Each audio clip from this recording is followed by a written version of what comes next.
Hi, Catherine. Welcome to the Teacher's Point of View podcast. I'm so delighted. Obviously, you've come on, and congratulations on your CBE this year. I mean, what an achievement that is. And obviously, you've had quite a remarkable career in education, and you're quite a voice on social media as well. I mean, if you could just start us off with kind of introducing yourself and your journey into teaching, what made you become a teacher, and where you're at now, that'd be great.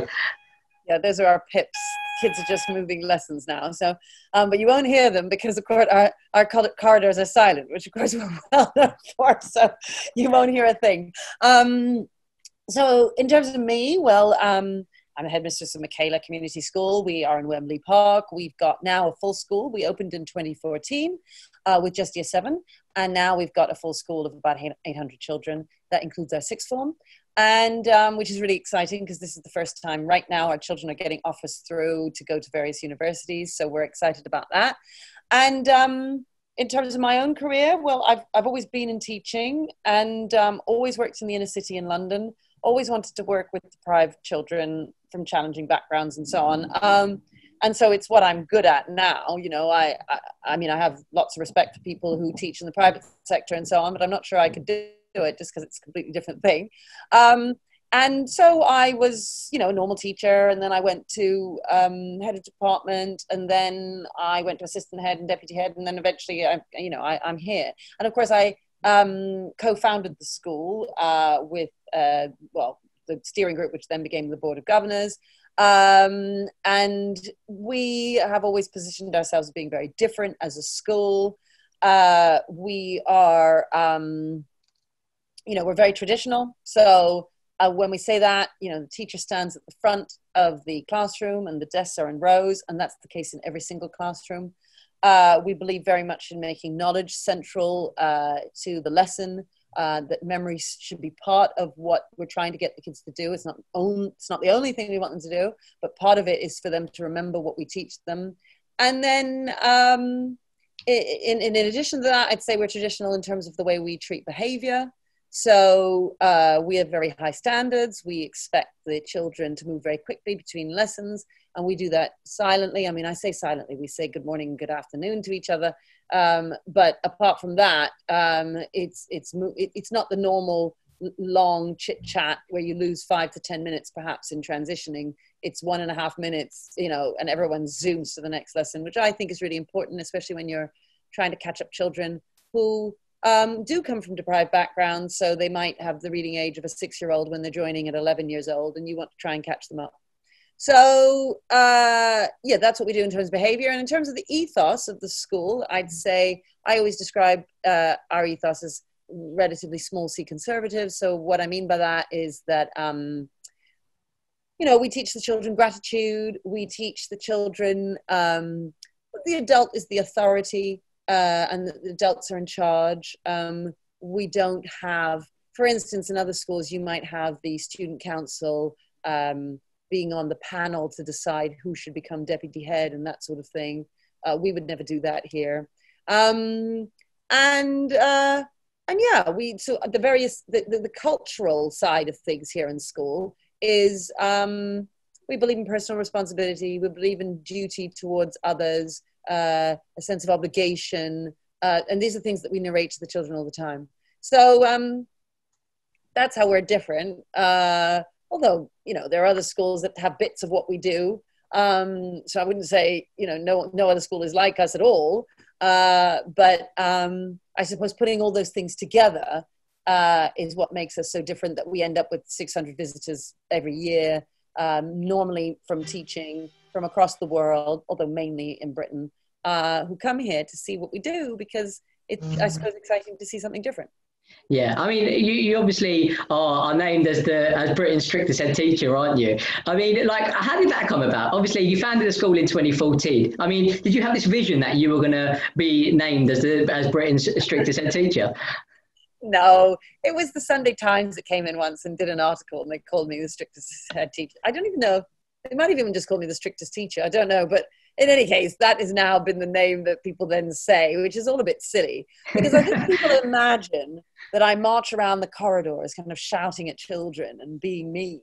And, recently on Twitter, people were talking about a teacher who had cut a child's headphones. And then people, I suppose, who were supportive of me were saying, imagine if Katharine Birbalsingh had done this, there would be outrage. And I was thinking, why would I cut a pair of headphones? I mean, and then I thought, well, clearly people imagine that I march around going, right, who am I going to get today? Right, I'm this evil woman kind of marching around looking for small children to do horrible things to. I mean, I'm not particularly strict, as it were. I just have systems that we follow through on. That's all. I mean, that's all that happens. I mean, some days I may not even leave my office. So I can't be particularly strict because I'm not even in the school. I mean, but what I do is follow through, and I always back the teachers. So it isn't the case that teachers are undermined by the systems of the school, or feel that a child should be given a detention and then that detention is taken away, or that a deputy head pulls a child out of a classroom and nothing happens with him, or that he's put back in the classroom, which undermines the teacher. That sort of thing just doesn't happen here. So I don't know, when people say I'm strict, I think all they mean is that I try and make sure that our staff are consistent, that we all deliver in a similar kind of way. And I say similar, so we're all traditional in our manner. We all have similar expectations of the children, and that we would all hand out demerits for similar sorts of things. So I'd say that one of the big problems in schools is that in, Mrs. Lesson, she gives out demerits and detentions for turning around and for chatting and for any kind of disruption. Whereas perhaps in Sir's lesson, he allows that sort of behavior and only gives a demerit and a detention when the child is speaking really loudly, or when the child gets up out of his chair, or that sort of thing. And that, I would say that distinction between the two classes, let alone the kind of 8-9 classrooms that they might have to go through in the day, if there are differences and discrepancies, children find that really difficult to handle. And I don't think that it benefits them. They struggle to, and in particular, the lower sets really struggle. So the top sets might be able to cope with that. The lower, the set you're in, the more difficult it is to cope with all of that change. Children like predictability. They feel safe when they know what's coming, and it therefore helps to have centralized behavior systems, is what I would say. That apparently makes me the strictest headmistress in Britain. I don't really know why, but that's what they say. Do you think that title comes with a certain people perceiving you in a certain way? Like, do you feel like that naturally when you walk into a room when there's a lot of educators, that naturally that title will give you certain people to look at you in a different way? I don't know. Do people I don't know. You would know better than I do what people think of me. I mean, I don't know. I think when people meet me, if they know of me, then there's just a sense of, oh my goodness, it's her, because I'm known, I don't know if they necessarily think there's the strictest headmistress in Britain. When people talk about me in the news, or if I meet people, I once met Amber Rudd, and when she came up to me, she said, "You're that headmistress, aren't you?" That's what she said. She didn't say, "You're the strictest headmistress." She just said, "You're that headmistress." So, people know me as that headmistress. I mean, sometimes I go to a restaurant, I go somewhere, whatever it is, and I meet some random person and they'll say, "You're that headmistress." And I say, "Yes, I'm the headmistress," So I think that's what I'm known for. I think perhaps in teaching, people who are teachers, I don't know if they think that. I think they think that's that weird school. That's that Michaela school. And I don't know very much about it, but it's weird. And I'm not sure what I think about it, because I don't know enough about it, actually, which is why I always say to people, get on our website, sign up, come and visit us. I mean, right now we're not doing visits, but normally, we get all these visitors in, and then people get to see what they think. And some people come and they think it's great. Other people think, "Oh, like this, not so sure about that." And that's fine. I mean, I don't expect everybody to love everything here. Lots of people have taken lots of ideas from what we do. We have 2 books that we've written. The most recent one is called The Power of Culture. And I know a lot of people have found those really inspiring and have taken lots of ideas and have implemented them either in their schools or in their classrooms. So it's a real privilege to be able to contribute to the wider sphere in education as we are doing and have done. Yeah, absolutely. I mean, just playing devil's advocate here.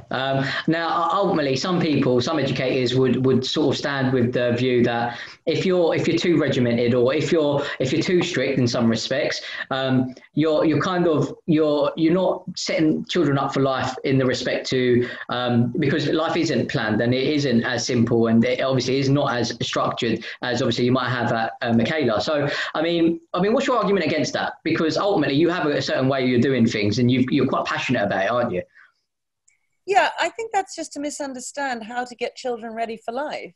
So I think it's our role as adults to help them instill habits in themselves so that later it just becomes part of who they are. So when you want to teach a child how to cross the street, you don't just leave a young child. You don't just leave him on the sidewalk and say, okay, go to it. Because if you did that, he'd run out in the street and he would get hit by a car. What you do is you hold his hand and you take him across time after time after time. You always walk to the end of the road and you say, now we're at the corner, or you go to the zebra crossing and you explain about the zebra crossing, and over and over and over again, you drill him, right? You drill him in crossing the road at the zebra crossing while holding his hand. And that holding his hand is scaffolding, right? And the scaffolding of explaining the zebra crossing, taking him to the corner of the road, taking him to the zebra crossing over and over again is the same, let's say, in the way that you might drill their times tables. And when you're drilling their times tables, let's say you count by twos first, and then you start doing, and then eventually you do the, 2 times 2 and so on. So you scaffold and you do it over and over and over again until eventually you let them go and they can do it on their own. So it's very similar with everything else when it comes to the times tables, or when it comes to them remembering their equipment, for instance. So our year 7s, they find it really difficult to remember their equipment because they are year 7. By the time they get to year 11, it's so ingrained in them. It's just part of who they are. They're no longer bringing the equipment in because they fear getting the detention. They bring the equipment in because that's just who they are. Similarly, homework, for instance, spending the required amount of time on their homework. When they're in year 7, they struggle, but then as they go through the systems, they get better at it. Now, of course, some kids are better than others, and some kids perhaps never acquire those habits because they're really naughty. and then there are other kids who within 3 or 4 weeks at the school end up being what we call top of the pyramid, and they go right to the top with most of these characteristics. So there's lots of things you're trying to teach them: to be on time, to sit properly on a chair, to always bring your equipment, to look smart. I would say, for instance, looking smart and having their ties to the top and shirts tucked in, that's something I'd say within weeks all of our children learn, and they just do it automatically. They don't think about it. So they're not, for instance, arriving at the school gate desperately trying to fix their ties and tucking their shirts in because they're worried they're going to get detention. They just do it naturally. And so when they go for that interview later on, when they're 17, 18 for university or for a job or whatever it is, they're not having to remember all of these things. They're not having to think, okay, got to remember to look smart. How do I look smart? How do I do that? Okay, now I've got to remember, make sure I take a pen with me, make sure that I shake their hand, make sure that I look them in the eye, because for 5-7 years, we've been telling them eye contact, we've been telling them projection, when you talk, you need to project, we've been telling them shake a hand, look in the eye, all of this sort of thing, we've been teaching them. So it's just become part of who they are. So when people say, oh, life isn't like that, yeah, that's right. It's not like that. That's why we have to use the opportunity that we have of school to be able to teach them how to survive in life. Because if we just throw them into the deep end, I think they drown. I think many of them drown. A few of them survive, of course. But I think lots of them don't end up accomplishing anywhere near as much as they could had we understood this fundamental different way of thinking when it comes to how children develop habits that will then last a lifetime. Absolutely. And to be honest, I find, obviously I've been following you quite a long time, and I find you quite remarkable, if I'm quite honest with you. I think you're an advocate for education. I mean, like, not everyone might agree with everything you do, but I think what I really like about you is obviously the fact that you work with like deprived areas, you know, like it's not about you kind of just like picking like the best areas and then like getting brilliant children. Like you're actually working with children from deprived areas. And we look around across the country, like you've only opened the school like 6 years ago, and for it to be one of the top performing schools, I mean, like where did this like philosophy of education of how you do things come from? Like was it learned from like a previous educator that you inspired to be like, or is it just something that you learned over time? Over time. So just in my own classroom, and then running a department, turning around failing departments, you know, taking on behavior at senior team level, and being in schools where, you know, things were absolutely chaotic, and then putting in systems that were centralized and watching the school change. You know, and not just me, watching other people do it. You know, a lot of the stuff that we do isn't necessarily groundbreaking, especially the behavior stuff. I mean, the behavior stuff, anyone who wants to turn around a failing school essentially takes the behavior model that we have, and it's not our behavior model, it's a behavior model that you'll find in lots of schools. They take that behavior model and they put it in the school and they turn it around and make it better. So in a way, it's not really that controversial. The thing that we do that people do find controversial is the way in which we teach. And so, you know, people say the strictest headmistress. They say that in the newspaper because that sells, and normal people who aren't teachers get that. Right? They get the idea of strictest headmistress. They don't get the idea of desks and rows, teaching from the front, explicit teaching, direct instruction. They don't understand any of that talk. That doesn't, you know, the Sunday Times is not going to talk about that because it doesn't make any sense to people who aren't teachers. So that's the stuff that we do that's most controversial. And sorry, just to interrupt there. I mean, it is controversial because even in PGCE, in your PGCE, you're not taught to stand at the front. You're taught to be animated, walk around, and like check kids' progress. So you're actually doing it completely different what like trainees get taught during the teacher training year, don't you? Yeah, that's right. So we have to untrain everyone here from what they've been taught to do, and we're teaching a Michaela way. And I say everyone. You know, I have a teacher who's just joined. She's been teaching about 10 years, and she's had quite an easy time adapting. And I asked her, you know, how come you've had such an easy time? And she said, well, you know, the thing is that the stuff we do here isn't that different to what I've always done. And so there are teachers out there who have always taught in this way. It's just that they're spread out all over the place. In this school, they're all in one building. So, you know, and she, for instance, one of the things we all do is 3, 2, 1 and slant. And that's the Doug Lemov teach like a champion technique, and you know, slanting, you know, sit up straight, listen, all that stuff. But you know, the most important bit of it really is that their hands are there, and the reason why you have their hands there and they're sitting up straight, backs are straight, and so on, and the reason why you want their hands there is because if you just ask them to sit up straight, then their hands go under the table, and then they're doing all sorts of things to their partner next door, and they're whacking so and so because their hands are free. Here they do this really easy. Now, you know, if you want a story, people then say, oh, look, they are acting like they're in the army. Look how strict it is. Well, actually, it's just a practical point that if you want to keep naughty children from bothering each other, you make sure you see their hands. That's all. It's not that, you know, we love children. That's why we do it, because we want them to succeed. And of course, they do succeed. You know, you come here and you see really happy children who are excited to be in school, who will narrate to you themselves, oh, I found it a bit difficult when I first came, but then I got used to it, and I'm so pleased I'm here because I feel safe. I can put my hands up in lessons and not feel I'm going to get bullied, that I can learn loads and I can achieve. And I always say that children go to school to learn. That's the main reason why they go. And if they learn loads, they'll be happy. Well, that's what happens here. The children aren't miserable because the corridors are silent. They don't care. They're quite happy to walk quickly to their lessons and get into the next lesson. I mean, if you work here, nobody here kind of gets why people criticize us on the outside because everything goes so well here. So we sort of think, well, what's the problem? I mean, it's genuinely kind of baffling. But, you know, I suppose some people don't really understand what we do. Some people who have never visited have decided that we're obviously evil and want that idea. I mean, I don't know. Like, I'm not saying that everybody has to do what we do. I'm saying if you want, come, take some ideas, take them back to your school and use them. Obviously, different contexts are different. So, you know, I went to visit this private girls' school in North London once, and all the girls, they don't need silent corridors. It would be a bit weird if they had silent corridors. There's no need for them. But we're in the inner city with a really tough intake. And I can tell you, for the many years that I've been working in the inner city, that when you don't have corridors that are orderly, they end up bashing their heads into the walls. There are fights. There are all sorts of problems. Now, people might then say, well, why don't you just keep them orderly? Why do you have to go to the extreme of having them silent? Well, the thing is, I tell you about silence, is that it's really easy to monitor, for all the teachers to monitor. So all the teachers know, well, when I'm on duty, the children need to be silent, and they just say good morning and good afternoon, and that's it.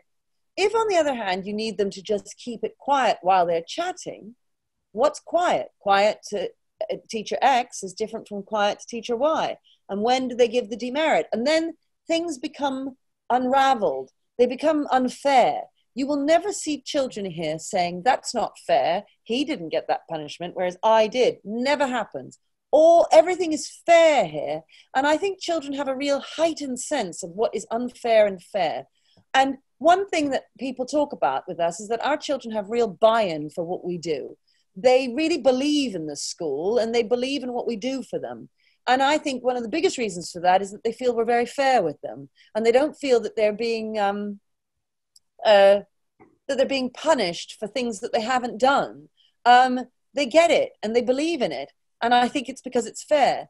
And the only way systems can be fair in a school is if the senior team make it so that it's possible for all teachers to deliver the same thing, whether they're in the corridors or in the classroom.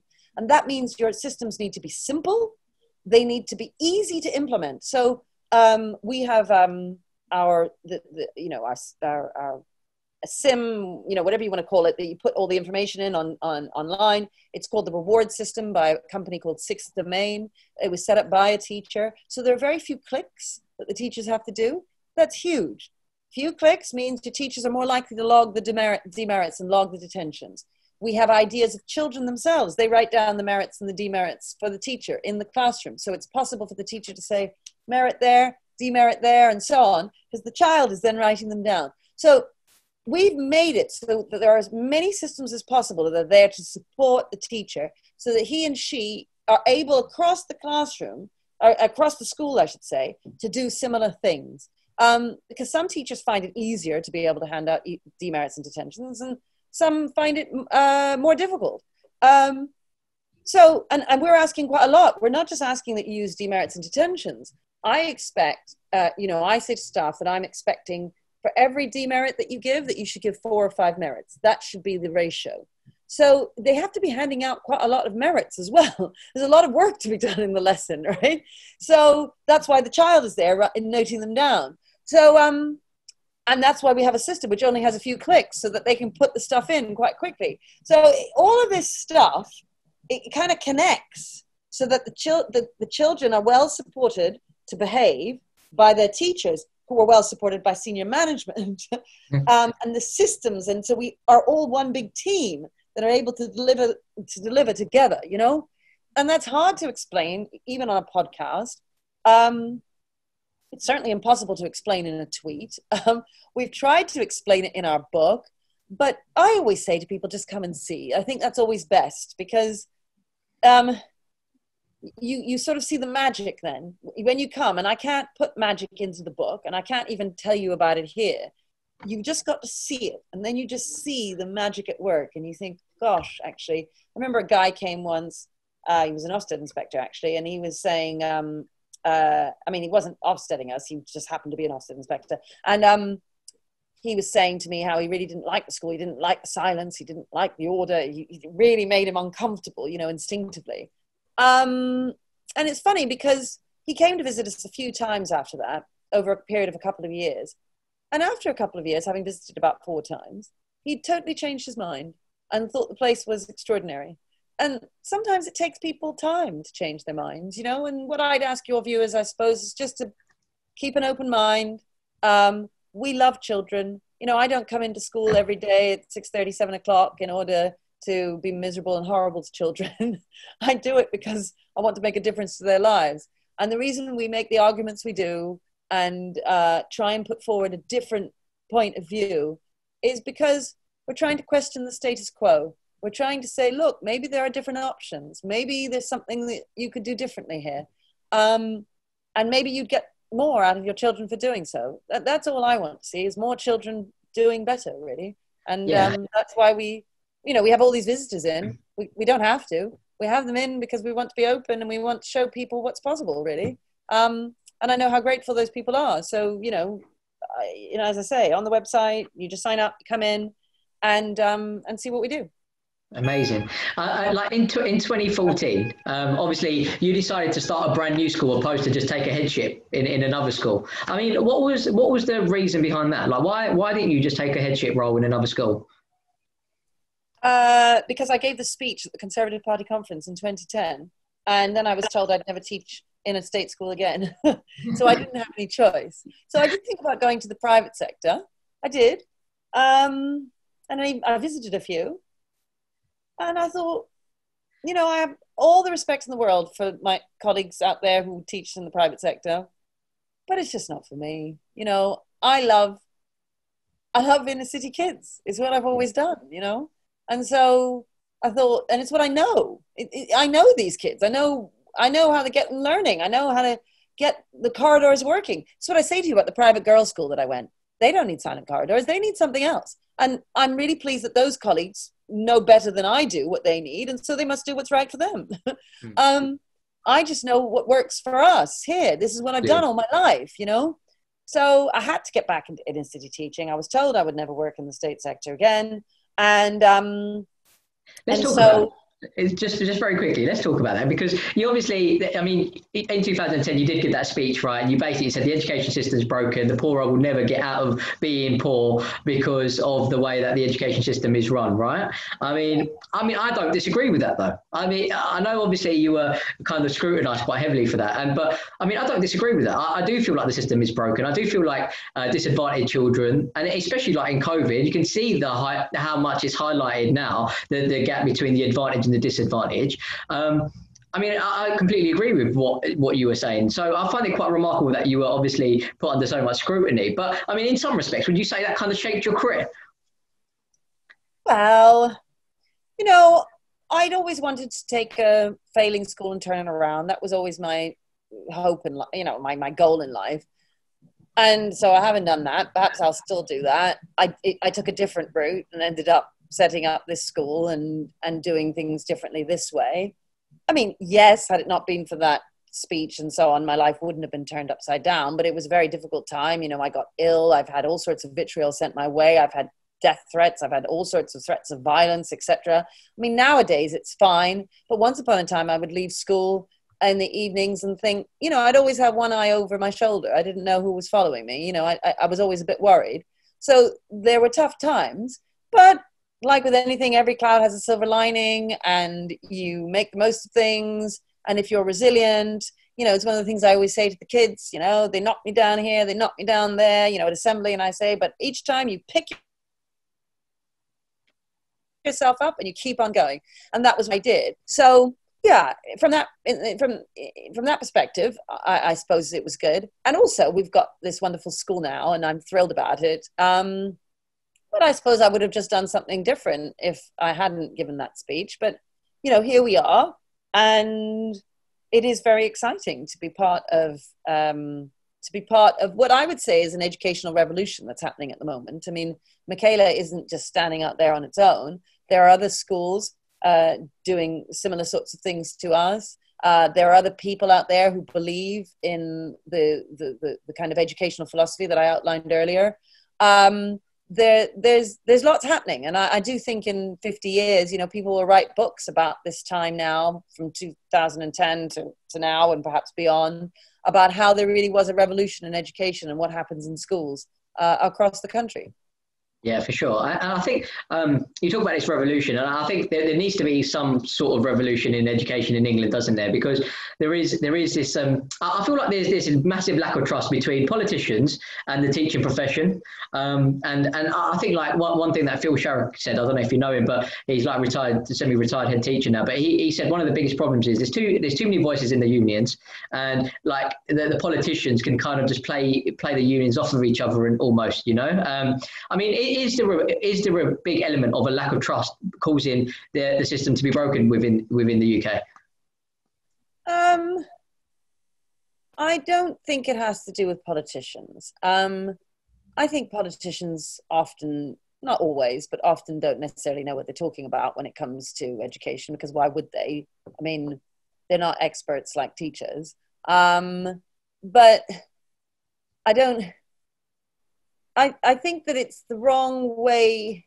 So when you just said about that comment that the unions, I think too often in teaching, we see this as a fight between the unions and the politicians. And we teachers are on the side of the unions, and the unions are out there to fight for us. And I just think it's the wrong way to see things. I mean, why are we fighting? Why don't we just try and get good ideas happening in our classrooms and in our schools? I mean, I don't really care what the politicians are saying. Forget about them. We need to do what's right in our classrooms. And that's what matters. So, and I mean, people might say, oh, well, it's easy for you, you know, you're the head, so you can just do that. But I can tell you, I've had my struggles in order to make this happen. I would just say as advice to people that you need to just keep going, and you need to do what you believe in, and you need to always be willing to question what you're doing, because you might be wrong. So try out different things. If you go and visit a school or you see a different classroom and you think that's going really well, then copy what's going on in that classroom. If you know another teacher has certain conversations with kids and they seem to work really well, copy their conversational style. Think about what they're doing, break it down. Oh, look, actually they've managed to get that child on side. How have they done that?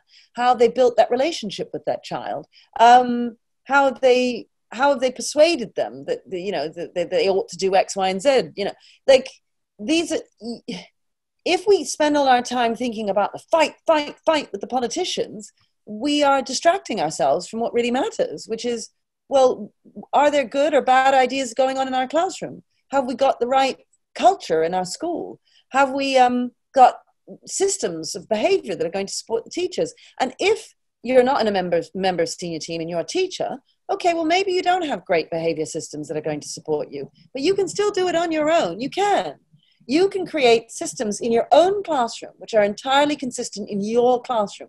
And if you're a head of department, you can create a behavior system that's consistent across your department. And when we say consistent, what that means is you always follow through. You always, when you say to the children, this is what's going to happen if you do X, you make sure that's going to happen. And if it means going to the classroom and pulling them out at the end of the day so that you pull them down to your detention, or if it means ringing home, I used to leave an hour at the end when I was a teacher. I'd leave an hour at the end of every school day, and I'd just sit there ringing home for various different kids. And I had a whole load of gold stars, and I'd put the gold stars on their work, and I would ring up the parents sometimes to say something good, not just bad, you know? And I would get the parents on side and get the kids on side. There are ways of doing this. Now, the way I'm saying, everything in my advice there isn't, well, I've never made it up. I mean, I learned that from somebody else, you know? I mean, there are lots of people who I've copied all my life, you know? This is all stuff that we can all learn from each other. And that's what matters, not what the politicians are doing. Ignore them and just get on with the work on the ground is what I would say. Of course. I completely get that. But effectively, in some respects, the government are the teaching profession's employers, aren't they? And you kind of, in some respects, and I think like from a public view, we'll see like the government are give instructions to the teaching profession, and almost in some respects, like the public will see you as robots. You just do as you're told, almost, don't you? I mean, that's not the case. Obviously, I know that, but I mean, for the public, that kind of comes across sometimes, and unfortunately, that's the way the media portrays it. Unfortunately, but I mean, like, look, I think some of when I spoke on.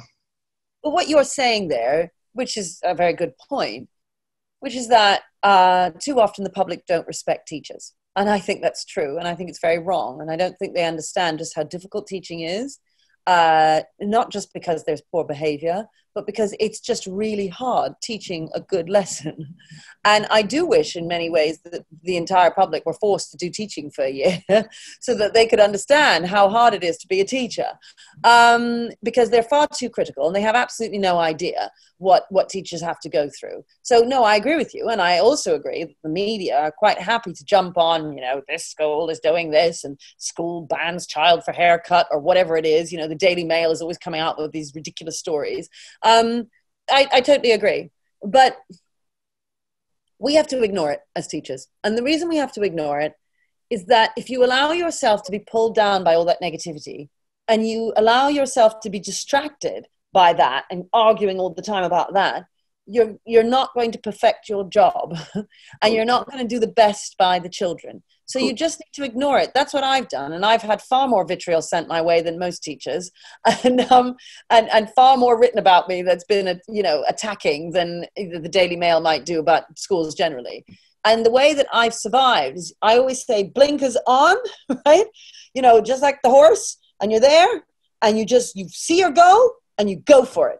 And it doesn't matter what they throw at you. And they might throw a whole bunch of things. And maybe I say tin caps on, blinkers on, go. And that's what you do, because otherwise you'll get distracted by fight over here, fight over there. And then meanwhile, oh wait, I wanted to teach him how to do algebra, but I can't now because he's gone. That's what I'd say. Of course. I think, look, I know you're saying that, but schools aren't given full autonomy of how they teach their kids. I think obviously you're still kind of given a certain curriculum that you've got to follow. You've got to adhere to certain standards and get your kids up to a certain point. And ultimately your kids are going to be graded and assessed compared to other children across the country. So, but I think one of the key things at the moment is, key topics at the moment is, how can you compare like inner city schools to like rural schools? Like, are there can you expect the same from like children that have come from completely non-mixed areas, non-deprived areas, to children that have come from like really harsh deprived areas? Obviously you need to assess children in some way. When they apply for jobs, how else are you going to assess them? So, what's the answer? Like, do you feel like that is the right way of doing things? Well, Progress 8 as a method to judge schools is one way of trying to make that a little bit more fair. Because Progress 8 is judging their progress from Key Stage 3 to Key Stage 4, as opposed to just judging their attainment.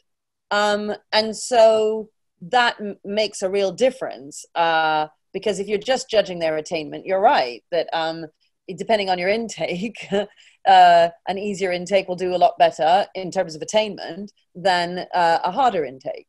Whereas Progress 8 is judging how far the school, the impact the school has had on those children from Key Stage 2 to Key Stage 4. So I quite like Progress 8, although I would, I still think there is truth to what you say, because in the more difficult schools, it is still just more difficult. It's still more difficult to have impact because you're just fighting many more problems that the children have, at home, in the street, whatever, etc. So it is still more difficult. But I think Progress 8 is certainly the most fair system that we've had so far. When I think about, it used to be 5 GCSEs, then it was 5 GCSEs, including English and maths. And there's been a whole variety of different things in which we've been judged by. I think Progress 8 is probably the best. But as you say, it can't be all completely fair, because it's really hard to make it perfectly fair. But we've got to have something to judge schools by. So I sort of think that's fine. If anyone were to come up with a better way of judging schools, then great. I'm not adverse to hearing of other ideas. Progress 8 wasn't my idea, but I think it's probably the best thing that we've had so far, really. Yeah, would you still agree that it needs to be followed through with Progress 8, like for this year's exams? Because, ultimately, there's going to be a lot of kids that have only had access to one hot meal a day, and that's probably at school. No access to Wi-Fi, no laptops, no resources, self-isolating, teacher self-isolating, compared to maybe children that haven't had those issues, Is it fair to do exams this year? Okay, well, you're asking two different things there. So Progress 8 happened this year and schools be judged by that. I mean, it's not happening, and I think it's right that it shouldn't happen because schools are under an enormous pressure trying to deliver in these circumstances, and it would be ridiculous for us to have Progress 8. So I think it's quite right that we don't have Progress 8 this year. Whether or not exams should go ahead, look, I do understand the people who are anti-exams. I think whenever I say that, various kind of traditionalists look at me, in horror and say, how could you be saying such a thing? And I do understand why they're arguing against exams, because it does seem unfair. Some year 11s are being sent home, some not, some aren't accessing. I mean, it is a nightmare. And in particular for the disadvantaged, it's worse for them because they don't necessarily have the support at home to be able to help them through. So it is unfair. The problem is that I'm not sure what alternative there is. Teacher assessment would be a disaster, as it was last year. That is put to bed. The idea that we should ever do teacher assessment, well, the fiasco that was last year has convinced me that should never be the case. Why though? So, why do you think teacher assessment is the right way to do it? Because it's impossible to get consistency across the country. It's impossible to get consistency across a department, and certainly even more across a school, let alone across an entire country. And it's not that teachers are bad people or anything. It's that, look, one teacher is assessing and he thinks, well, if the right questions come up on that day, and if the child has a good day, well, he could get 2 grades higher, if you think in that way. And if the other teacher thinks, well, actually, I'm not going to think about the best scenario. I'm going to think about the worst case scenario. Well, he gets 2 grades lower. And this will be happening across the country in all of these different subjects. So you don't have any consistency. So that really is extremely unfair. The thing about exams is it's the fairest system. That is what I would say, despite it still being unfair. That's why I come down on exams. Yeah, I mean, some people would argue, well, exams, you can kind of cram in all that information like the night before, like I did actually. I was really bad at this. I mean, I literally the night before I'd study for an exam and then kind of go in and hope for the best. But sometimes you can cram in that information, but the day after the exam, I never remembered anything. And I still don't to this day. I mean, are exams the best way to assess how well a child is developing? Because for some children, it's about presentation. They're really good at speaking and they might just struggle with exams. I mean, is it always the fairest way?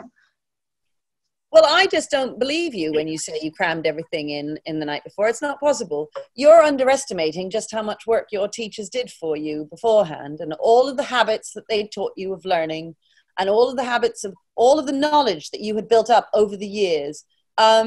And all of that knowledge then came through for you. Now, yes, maybe you did quite a lot the night before, but the fact is that you had a whole load. I always talk about coat pegs in your head.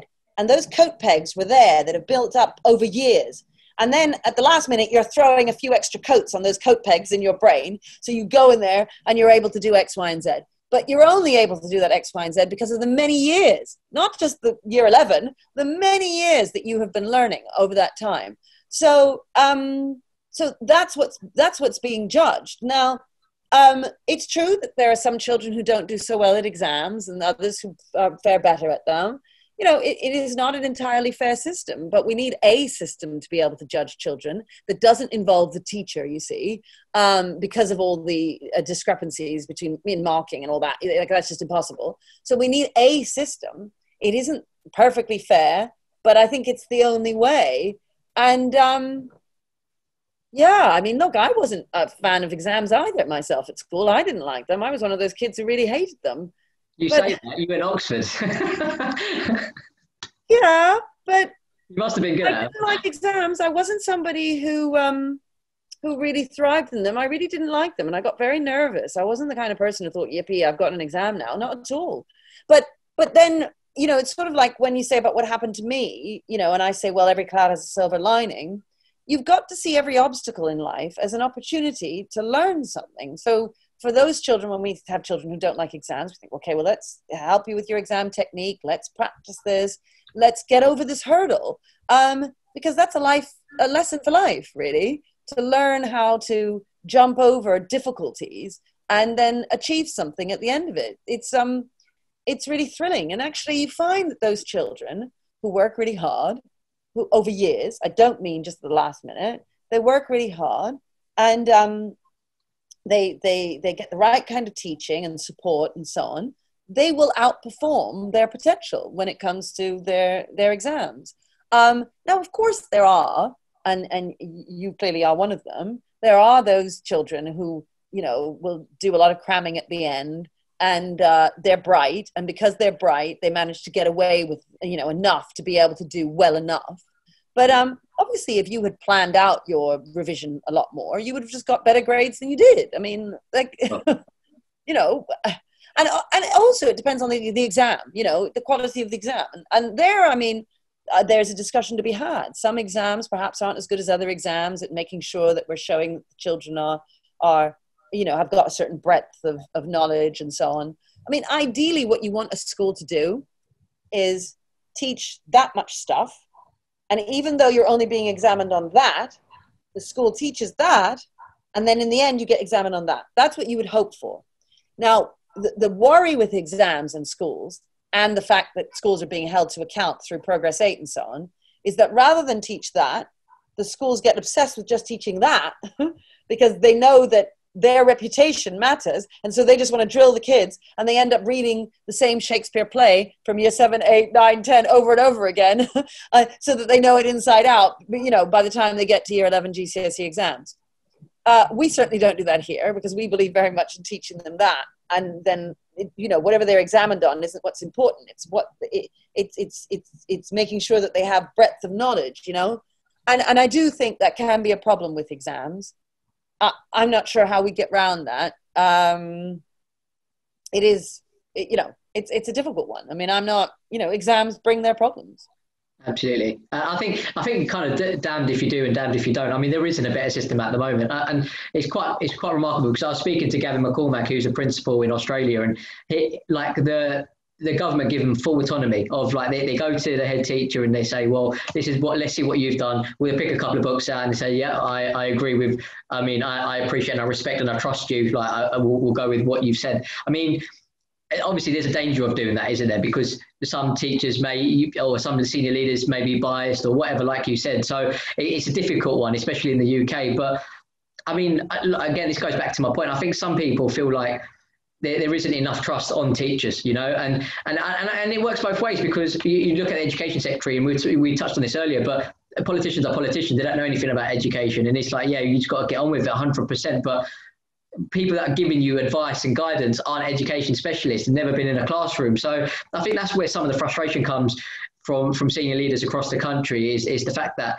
like, the Secretary of Education has a time span of 18 to 24 months, I mean, what changes and what difference can you really make in 2 years? I mean, the government has 4 years and they never hit target. So, I mean, what can they expect from the Secretary for Education? I mean, does somebody from education need to become the Secretary for Education?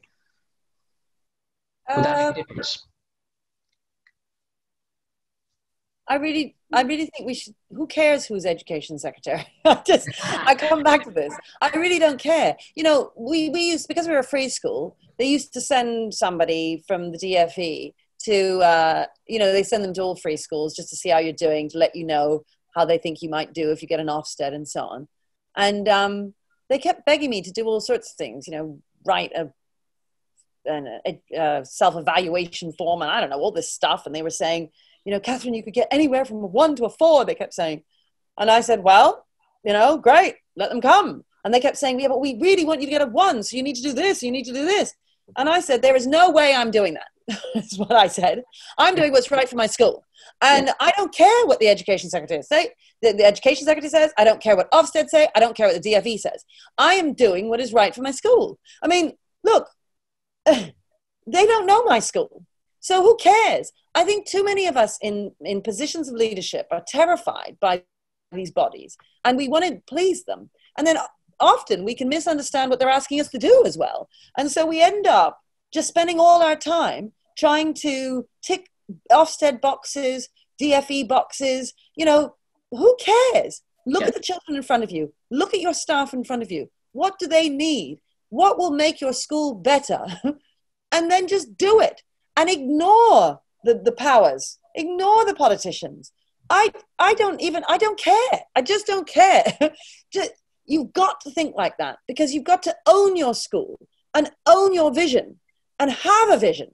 If your vision is only, we need to move from good to outstanding, or if your vision is, we need to get a progress 8 of 1, that is not a vision, right?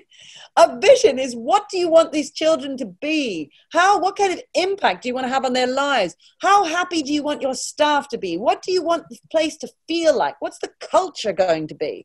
That's what is important to you. And I have to say that, the education secretary is never going to talk about any of that. Who cares? Ignore all these people. Ignore them. Just look at what's inside your school. Be in your school every day. That's a key thing for head teachers. They need to be in their schools every day. They need to be with their senior teams, meeting with them constantly. I meet with my senior team every morning at 7 a.m. and we discuss what happened yesterday, literally. And I have my pad there. That's the stuff that happened today. And I've written down, 1, have to talk about this, 2, have to talk about that. Blah, blah, blah, blah. And then tomorrow morning, we're going to meet and we're going to go through the stuff that I've written down. And my senior team will also say, and then this happened, and then that happened, and what can we do about this? And what can we do about that? And then we'll go away and we do it during the day. And then another list is created. And then tomorrow we do the same thing. Because it's all about what we do day in, day out. Do I care what Gavin Williamson is saying? No. I mean, I care what my deputy heads are telling me. That's what's going to tell me about how to make the school a better place, I mean, I think like senior leaders have got to that point in some respects. A lot of them anyway have got to that point where they're just like, well, I don't care anymore. I don't care what the education system tells me. I'm going to do what's best for my kids and my schools. I mean, how dangerous is that if more schools, if that's a unanimous thing and schools just literally cut off like sort of advice from like the people in power? Is it dangerous? The thing is that I don't think that anyone is out there listening to every word that Gavin Williamson says and says, what do we need to do today? What has Gavin told us what to do? He's not telling us what to do. And I do think they're not listening to education. I do think they're listening to Ofsted. So I do think they're thinking, what do I need to do to tick the Ofsted boxes? And I also think that's a mistake, to be honest. I mean, the thing is, I think there's so much room for misunderstanding. And people end up doing the wrong sorts of things because they're distracted. I used the word distraction before. Don't get distracted by what people are telling you and fights with the wrong people. Spend your time in your classrooms with your teachers, figuring out what needs to happen. So one of the things we're addressing at the moment at Michaela is challenge in the lessons, in top sets, really. We're looking at challenging the top sets. Now, why have we decided that we need to look at that? Because we've been around the lessons and we've thought, you know what? There's not enough challenge across the board in the top set. So let's do lots of CPD on this. So we're doing loads of CPD at the moment on challenge. People are taking ideas, they're going back to their classrooms, they're trying them out, they're thinking in different ways. We're having discussions with staff on this, and we're moving the school in a particular direction. Now, Gavin Williamson hasn't talked to me about challenge. Ofsted haven't talked to me about challenge. I don't know what Ofsted says. I don't care. I've looked at my school and I thought, what do we need to do in November 2020? And this is the thing that we're doing at the moment. I mean, last year we would have been doing something else. I mean, you've got to be versatile and flexible, always willing to change your mind about things, and you move with this kind of flexibility in your school, which is why we meet every day, because that allows us to change our minds, make a decision, do things like this. Oh, no, we need to do it that way. Or we tried it that way yesterday, it didn't work. Let's try it this way, and so on. You don't want to get too stuck in your ways. I just think in education, we're all too bogged down with the sort of stuff that you're talking about. And I just think it's the kids. That's all that matters. It's the kids in front of you. Yeah. You know? I mean, are the days of Ofsted and leaderboards like dated? Is it time to just move on now and just let schools get on with what's best for their school and their kids? Well, I don't mind there being an Ofsted.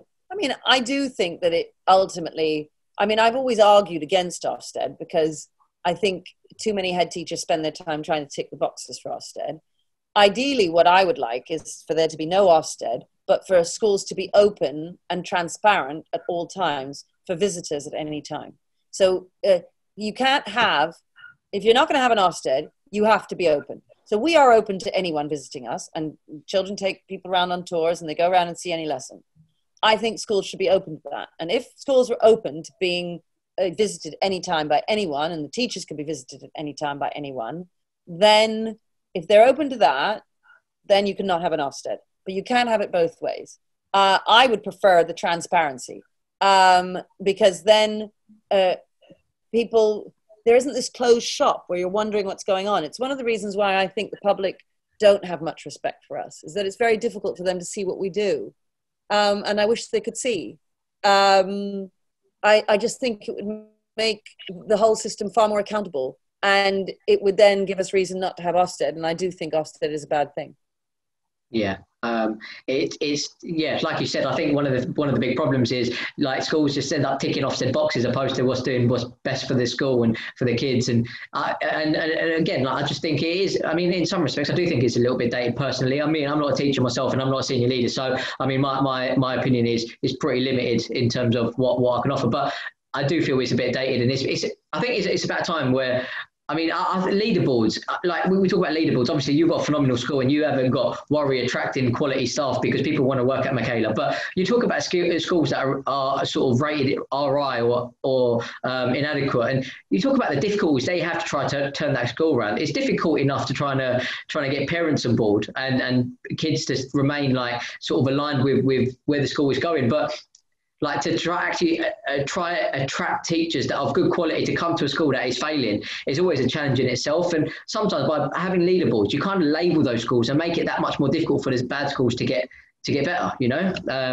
So, I mean, that's where I stand with leaderboards. You assume that, I can tell you it's very difficult when you're starting out with a new school that most teachers think you're some kind of pariah and wouldn't touch you with a barge pole. Trying to find teachers then, very hard. Now it's got a bit easier, but I wouldn't say it's super easy.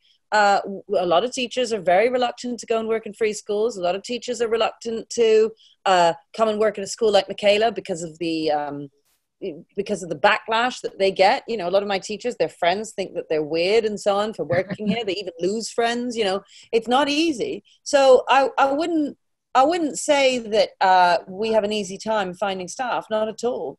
But you do have a point that when a school is trying to turn itself round, it can be hard. But I find that there's also quite a lot of teachers who enjoy being in those kinds of environments. I was one of them. I wanted to turn around a failing school. I enjoyed being in difficult circumstances. So, and there are lots of teachers like that. So I don't think it's necessarily impossible. It's hard though. I mean, I'm in education recruitment. So, I mean, the amount of times I've had teachers saying, I only want a good or outstanding school, you know? I mean, right. Okay, that's interesting. So, I mean, like 7 or 8 out of 10 times, I mean, a teacher would say, look, I don't want to work in a failing school. I just don't want the pressure. But I mean, I guess you get into teaching to make a difference to kids, don't you? So, I mean, you'd question why they're in teaching. But you know what? Everyone is on their own journey. So, yeah. And I take what you're saying, but I mean, all I would say is, look, I was in a very difficult position. I didn't have lots of people applying for jobs and so on, not at all. But you do what you can, and then you support your teachers and you develop them, and you do what you can with what you've got. I mean, the thing is, you keep talking about fairness, and you want things to be fair, and so do I, but they never will be fair. Exams won't be fair. Recruitment won't be fair. Look. We have a school without any trees. We have no grass. We have no sports hall. We don't even have a car park for the staff. I have to use an old car park, the one that we've got, to put the children in. And even then, we don't have it. It's not big enough to hold all the children at once. We have to schedule it so they're out at different times because we wouldn't be able to put them all in there at the same time. Now, we're also right next to the train tracks. So when my heads of year talk to the kids, they can barely be heard because the trains make so much noise. Same thing with my teaching, actually, for all the classrooms on that side. You can barely hear anybody think. This is not the ideal building. And I could go around saying it's not fair because I would say that 99% of schools out there have better buildings than we do. But I don't, because in the same way as I'm not going to get pulled down by what Gavin Williamson might say, and I'm not going to get pulled down by what Ofsted is demanding, and I'm not going to get pulled down by the fact that we've got exams or Progress 8 or whatever it is, I'm also not going to get pulled down by the building. I think the best thing that you can do in life is, rather than talk about whether or not it's fair or unfair all the time and get distracted by that, you just take what you've got, the lot you've got, and you make the most of it. That's what I've done. And I could have gone on about how, because it really was unfair, you know. I've had, you know, as I say, threats and, you know, abuse and an awful time. And I could have said, life is unfair. But I didn't. That's why I was able to make a huge problem into a great success. And if when you're in that problematic situation, if I'd spent my time saying, this isn't fair, why have they done this to me, rah, rah, rah, I could have done that, but then I wouldn't have built the school. So I would just say, ignore those niggles that you feel when people feel like that, and just try and get out there and do what you can with what you've got. Absolutely. I mean, you're right. Life isn't fair. I mean, and life has its obstacles, and you do struggle. I mean, like this year of COVID, I started my own business last year, and like obviously COVID hit 5 months in, and I was like, oh God, schools have shut. I'm completely out of work now. But I mean, I came up with a podcast. You adapt. You become innovative, and you think of better ways to like attract customers, or like in your case, like get with the children, and that's what it's a test of character, isn't it? And you're right. I mean, it's very easy to blame other people, and the harder thing to do is take responsibility and say, you know what, life isn't fair, but ultimately, like I can do the best I can. But 100%, I completely respect where you come from, and you're a proof of that, aren't you? Like, I mean, you literally brought a new school into a deprived area, and you've made it into one of the best schools in the country, and achieving fantastic results. But I mean, not everyone has that much like power as you have had, you know, like, I mean, there's still loads of areas in London in particular that are so deprived, and we don't have like super head teachers that come in like you and transform those areas and give children that hope, you know, and yeah, it's not fair. And ultimately, what can we do? Like, life is not fair, but we still want to try and give these children the best opportunity to have a chance in life, you know? And yeah, it's like your school's doing really well, but it'd be nice if it can be like replicated across the country, opposed to having this broken system where the disadvantages get more disadvantage and the advantage get more advantage, you know? And I mean, it's hard because there is no right answer. I don't know what the answer is, but I'll tell you what the answer is. The answer is each one of us doing our very best to do what's best for the children. That's the answer. The answer is to just get on with the job and do it as best as we can and be open to changing our minds. That's all we can do. You know, that's all you can do. You have a little life. You have one life. And you've got a short time where you can have impact. You do what you can in that time to be the best person that you can be.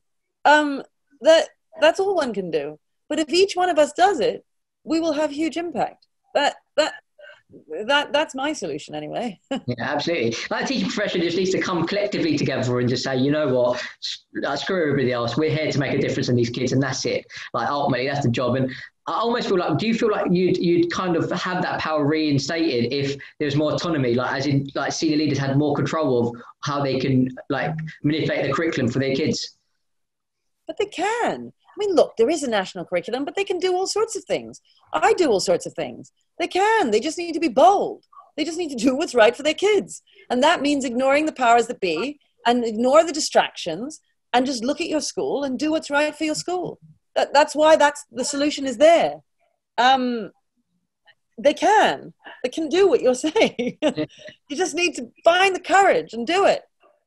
But not everyone's as outspoken as you, Katharine. I mean, like, you've got 50,000 followers. You don't have to be outspoken. Do it quietly.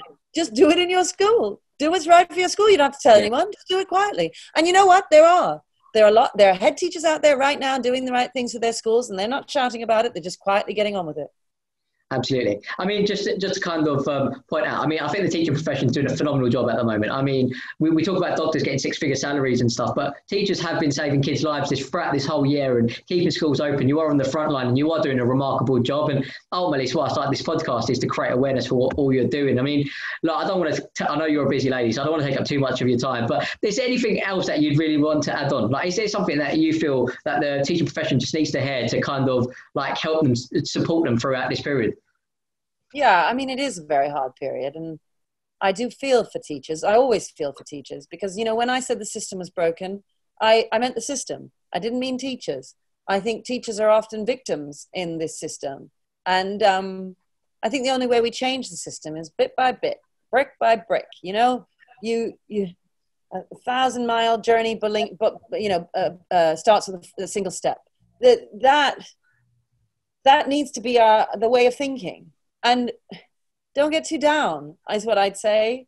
Just think of what your goal is. Keep the blinkers on. Just keep looking ahead. Keep going. Find somebody to support, help. You know, it may be somebody in school. It might be somebody outside of school. And you just keep going. And look at the small wins. Look at the child that smiled today, or the child who learned something, whatever it is. You know, celebrate the small wins and feel happy about them. Because the greatest thing about teaching is that we change children's lives and we make the world a better place. And we're really lucky to have a job like that. Gosh, if I was a banker, I don't know what I'd do with myself. I mean, I wouldn't want to get up in the morning. Whereas as it is, I get to change children's lives. And that's a real privilege, I'd say. And teachers can sometimes forget how privileged we are to be in a job where we can have impact on the world.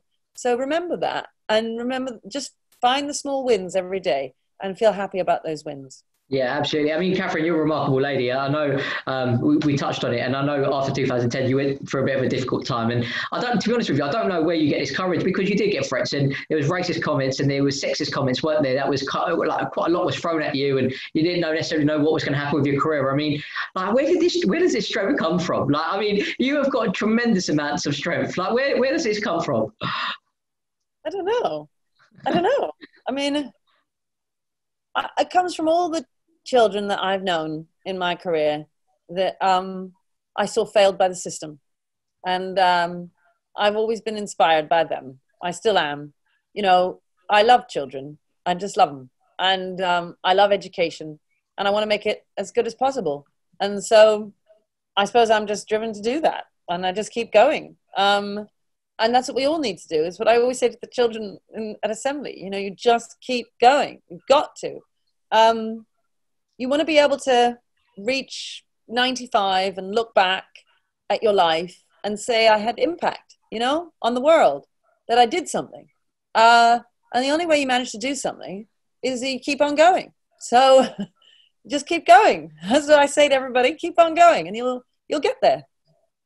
And you're probably a little bit relieved that you don't have to actually retrain PhD students this year, because they're literally getting taught how to teach from the front. I mean, is that the better way to do it? Do they need to do that going forward? Well, certainly I've seen that on Twitter, where a number of people are saying, oh gosh, I'm having my desks in rows and actually it's working a treat. So I'm pleased to see that people are discovering that, because it's a great way to teach. Desks in rows, best way. Yeah. Do you have any advice for them? Like, to finish off, do you have any advice for anyone doing the teacher training this year? Gosh, yeah. You know, it's interesting. I hadn't really thought about it. Gosh, it must be very hard.